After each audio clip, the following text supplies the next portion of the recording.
História do saudoso trem de prata. Não faz muito tempo que o Rio de Janeiro teve um trem que ligava a cidade maravilhosa até São Paulo. Luxuoso e histórico, o trem de prata deixou saudades após mais de 4 décadas operando as viagens de trem entre Rio de Janeiro e São Paulo. No ano de 1991, o trem Santa Cruz fez sua última viagem. Um dos grandes motivos para a pausa dos serviços foram os atrasos e problemas na conservação da via férrea com o fim dos serviços do trem Santa Cruz. Passageiros que costumavam fazer a viagem e a rede ferroviária federal sentiram.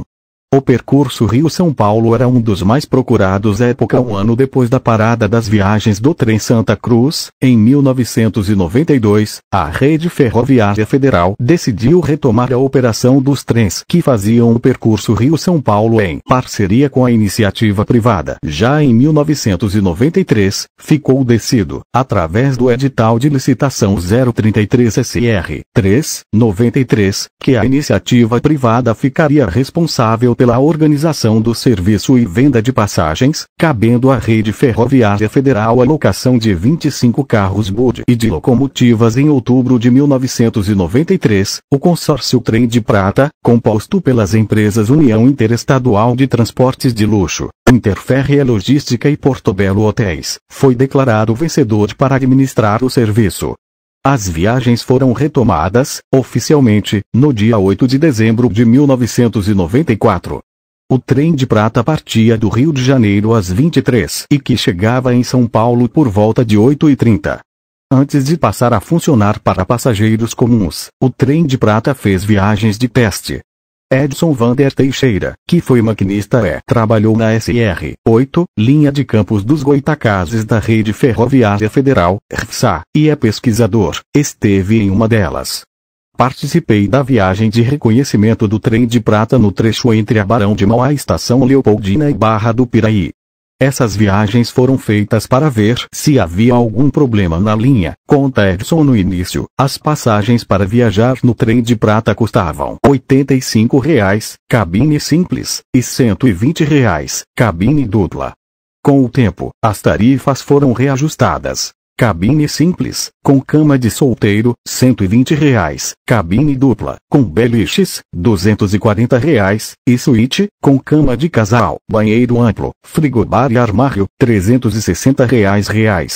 O trem de prata, que muita gente chamava de trem-hotel, era um serviço de luxuoso. Para se ter ideia, o salário mínimo no Brasil em 1994, ano que o trem começou a funcionar, era R$ 64,79, chegando a R$ 70 no final do ano. Era muito charmoso viajar no trem de prata. Em São Paulo haviam algumas festas que nós, cariocas, íamos. E nós gostávamos de ir de trem. Eu tinha uns 20 e pouco, 30 e poucos anos de idade e lembro que eu e meus amigos brincávamos que estávamos na Europa. Fiquei muito triste com o término desse trem. Qualquer país de primeiro mundo valoriza esse tipo de transporte, pois é seguro, rápido, conta o cirurgião plástico Ravulson de Twin.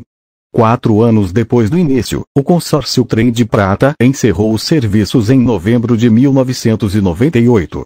A última viagem partiu da estação Barra Funda, da FG, chegando à estação Barão de Mauá, Leopoldina, na manhã de 30 de novembro. Os principais motivos para o fim dos serviços foram os atrasos provocados pela má conservação da via, que obrigava o trem a circular em baixa velocidade, e a concorrência com a ponte aérea Rio-São Paulo, que se popularizou nessa época com a queda dos preços das passagens. Além disso, o fim da rede ferroviária federal, quando a malha ferroviária entre Rio e São Paulo foi concedida à empresa MRS Logística S/A, também foi um fator importante. Algumas partes do trem de prata foram colocadas no pátio da estação Francisco Bernardino, em Juiz de Fora, Minas.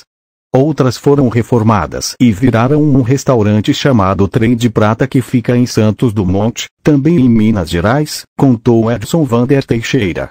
O trem de prata era tão popular que até virou música. Nas vozes de Antônio Barros e Cecel, o trem ganhou trilha sonora própria. Título de curiosidade: de acordo com números do Ministério da Infraestrutura, no Brasil hoje, são 1.500 quilômetros de trilhos para viagens de longa distância para passageiros, feitos pelas ferrovias Estrada de Ferro Vitória Minas, EFVIM, e Estrada de Ferro Carajás, EFC, operadas pela concessionária Vale. Juntas, elas transportaram 1,2 milhão de passageiros em 2017. Convenhamos, poderia ser bem mais. Bem mais.